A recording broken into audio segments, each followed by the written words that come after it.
Como é que é, amigos? O meu nome é Enoque Rosa, sejam bem-vindos a mais um vídeo. O que eu venho falar hoje é muito relacionado com a minha experiência, mais ou menos, a minha experiência a nível espiritual ao longo de todos estes anos até agora. Esta manhã eu estava a ler uns versos antes de ir para o trabalho e deparei-me aqui no capítulo 28 de Atos, nos versos 5 a 6, que diz: Quando os habitantes da ilha viram a cobra agarrada na mão de Paulo, disseram uns aos outros: Certamente este homem é assassino, pois tendo escapado do mar, a justiça não lhe permite viver. Mas Paulo, sacudindo a cobra no fogo, não sofreu mal nenhum. Eles, porém, esperavam que ele começasse a inchar ou que caísse morto de repente. Mas tendo esperado muito tempo e vendo que nada de estranho lhe sucedia, mudaram de ideia e passaram a dizer que ele era um deus. Aqui, Paulo, numa viagem missionária, já depois de ter sido convertido, é mordido por uma cobra. E normalmente nós esperaríamos que após sermos picados por algum inseto ou mordidos por uma cobra, especialmente venenosa, o nosso corpo começasse a produzir reações adversas, como inchaço, febres, alucinações, coagulação do sangue, entre outras coisas. Mas o que acontece é exatamente a ausência de efeitos. E isto é uma das promessas que Deus, através de Jesus, fez depois da sua ressurreição, a parte do Evangelho de Marcos, ou dos vários Evangelhos, chamada de a Grande Comissão. O verso 15 a 18 revela um pouco do que está por trás deste fenómeno. Jesus disse: Vão pelo mundo todo e preguem o Evangelho a todas as pessoas. Quem crer e for batizado será salvo, mas quem não crer será condenado. Estes sinais acompanharão os que crerem. Em meu nome expulsarão demónios, falarão novas línguas, pegarão em serpentes e se beberem algum veneno mortal não lhes fará mal nenhum. Imporão as mãos sobre os doentes e estes ficarão curados. Então aqui, claramente, isto é uma afirmação de Deus a dizer: ok, vocês, 12, foram chamados para a missão. E então, o que é que isto quer dizer? Naquele momento, depois de Jesus ter ressuscitado, convocou novamente os 11 discípulos para lhes transmitir esta mensagem. Ok, Pedro, André, Tiago, João, vocês e os restantes, não é? Vocês vão ter uma missão muito especial que é, a partir de agora, dirigirem-se para todos os lados, a todos os povos, sejam judeus, sejam gentios, gregos, romanos, e vão pregar o Evangelho, as boas novas do Evangelho. Mas não tenham medo, porque durante todo o caminho eu vou dar-vos poder. E que sinais é que vocês podem ter deste poder? Será expulsarem demónios em meu nome? Será, se beberem algum veneno mortal, não morrerão?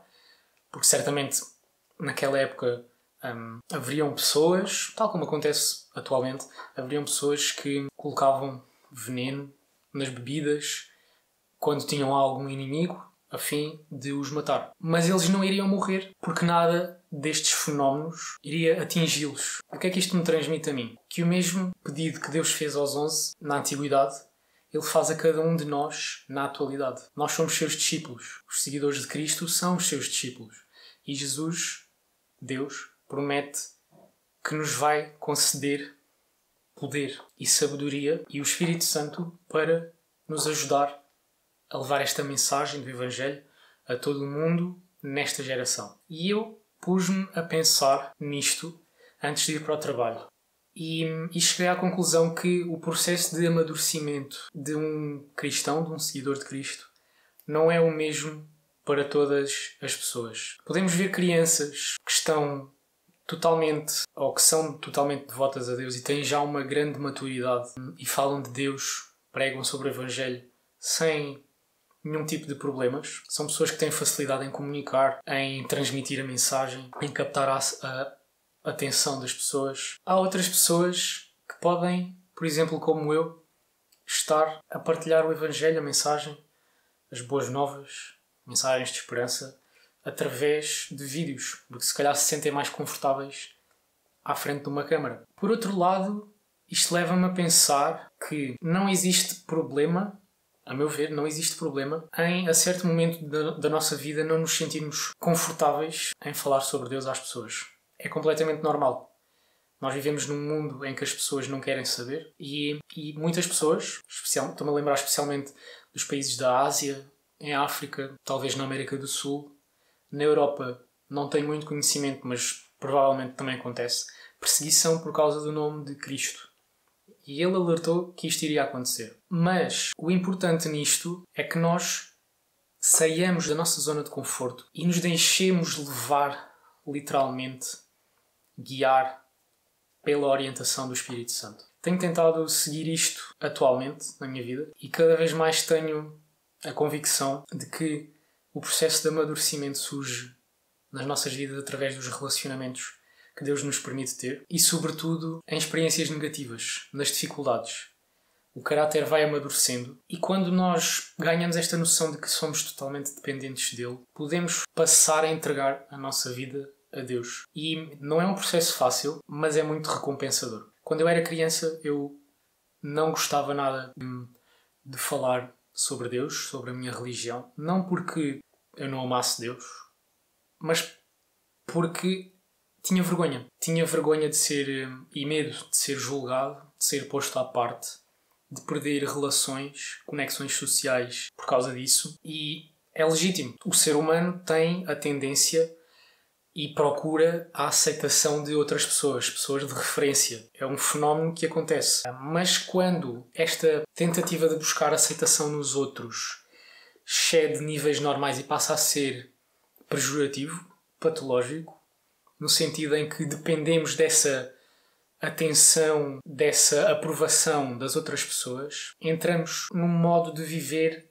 chamado de people pleaser. Ou seja, estamos constantemente a tentar alcançar as expectativas das outras pessoas e viver segundo os padrões dos outros. E isto não pode acontecer. Nós somos donos das nossas próprias vidas. Quando passamos a encarar isto, é libertador, no sentido em que nos permite ter domínio sobre o que nós fazemos, com quem nos relacionamos. E está tudo bem se as pessoas nos deixarem. Deus diz-nos literalmente que sereis perseguidos pelo meu nome, muitos morrerão, muitos serão maltratados. Parafraseando. E é verdade.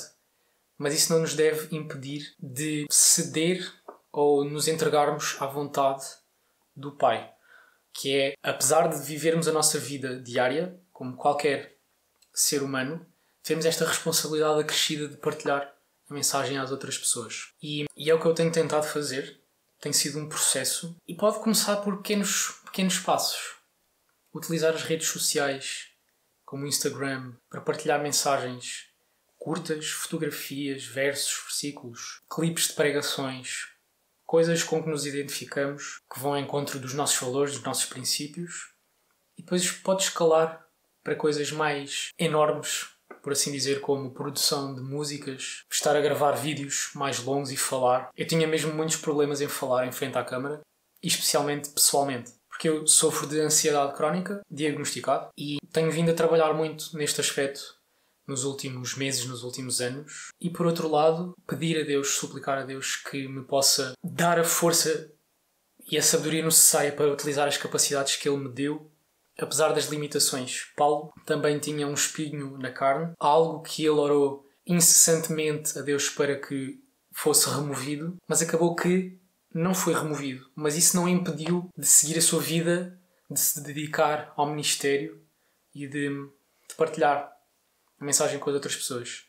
E já desde os meus tempos da faculdade, que cada vez mais me tenho aberto às outras pessoas no sentido de mostrar que sou diferente pelos comportamentos, a não participar na roda dos escarnecedores, isto é, não participar de grupos que falam mal de outras pessoas, os fofoqueiros, não participar de grupos ou não demonstrar às outras pessoas que nos deixamos influenciar pelos padrões da sociedade, no sentido de ceder a piadas que possam gerar algum desconforto nas outras pessoas, piadas ofensivas, piadas que, de certa maneira, façam troça de Deus, da Bíblia, da religião, seja ela qual for, e mostrar também que somos seres diferentes, fazendo o nosso melhor, não como se estivéssemos a fazer aos homens, mas como se estivéssemos a fazer a Deus.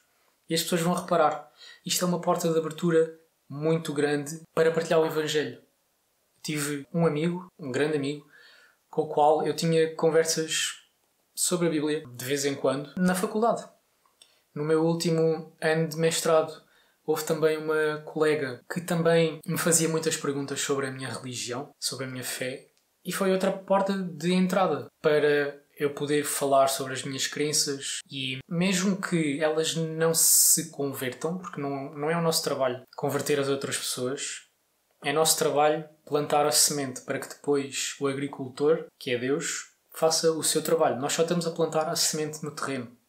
E foi isso que fiz e é isso que cada um de nós pode fazer no dia a dia. E mais recentemente tenho lido bastante e visto muito conteúdo relacionado com estes aspectos da psicologia, das leis do apego, chamadas de attachment laws. Nós devemos realmente viver, não digo 100%, porque penso que seja impossível. Nós, de certa maneira, procuramos algum tipo de conexão, de apego nos nossos relacionamentos e é isso que nos dá segurança. Mas não podemos apegar-nos às pessoas no sentido de querer que elas permaneçam sempre connosco. Porque existe um processo natural que basicamente faz esta seleção de pessoas. Quem não gosta de nós não vai passar a gostar de nós porque nós somos diferentes. Entendem? E isto significa que deixamos estas pessoas de lado. Não significa ignorá-las, mas despriorizá-las, dar-lhes menos atenção, para que haja mais espaço para os relacionamentos positivos na nossa vida, para as pessoas que gostam de nós e para que Deus realmente também possa colocar na nossa vida pessoas que nos aproximem dele. E isto nem sempre é feito através de relacionamentos que sejam fáceis ou que haja sempre momentos bons. É sobretudo nos momentos mais difíceis, nas provações, nas tribulações, que nos aproximamos mais de Deus e o nosso caráter, a nossa personalidade são transformados. E isto é muito importante, considerar que as pessoas não são fixas na nossa vida, as que são más, as que não gostam de nós, não vão passar a gostar de nós, simplesmente porque nós professamos a nossa fé, porque nós mostramos os nossos princípios, ações e valores. Quem não concorda, tudo bem. Não podemos obrigar essas pessoas a ficarem na nossa vida e muito menos transformar-nos em pessoas que estão sempre a tentar agradar os outros e a viver de acordo com as expectativas dessas pessoas. E quando passarmos a encarar isto, torna-se um pouco mais fácil termos esta abertura para falar de Deus às outras pessoas. E é isto que eu queria tentar passar aqui neste vídeo. Não tenham medo a longo prazo. É óbvio que vão ter medo no início, vão sentir alguma ansiedade, algum desconforto, algum nervosismo. Eu sinto bastante e digo que mesmo cantando na igreja ou fazendo alguma meditação num pequeno grupo ou na própria igreja, sinto-me bastante nervoso, apesar de já saber controlar um bocadinho melhor. Mas é não ceder ao medo. Orar a Deus para nos capacitar e para no momento certo nos usar. Espero que vocês possam fazer isso e realmente, se sentes o chamado de Deus para partilhar o Evangelho, não resistas. Porque uma coisa que eu aprendi é Deus fará a sua vontade independentemente de nos usar ou não. Podemos e devemos entregar os nossos planos a Deus, mas considerar sempre que os seus são melhores que os nossos e que se vão cumprir acima dos nossos. Nada na nossa vida vai acontecer sem um propósito e devemos orar a Deus no sentido dele nos dar orientação, clareza, para percebermos qual é o seu chamado, para onde é que ele nos está a tentar guiar. E isso é muito importante na jornada espiritual. Se estás em baixo, se te sentes fraco na fé, ótimo. Procura a Deus.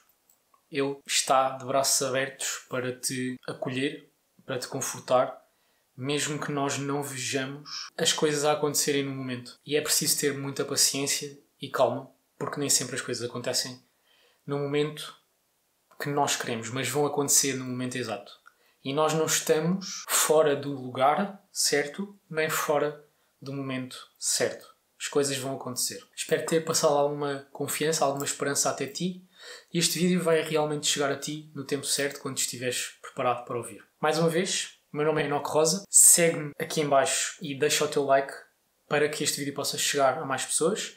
E se sentes que algum amigo precisa de ouvir esta mensagem, partilha com ele também. Até ao próximo.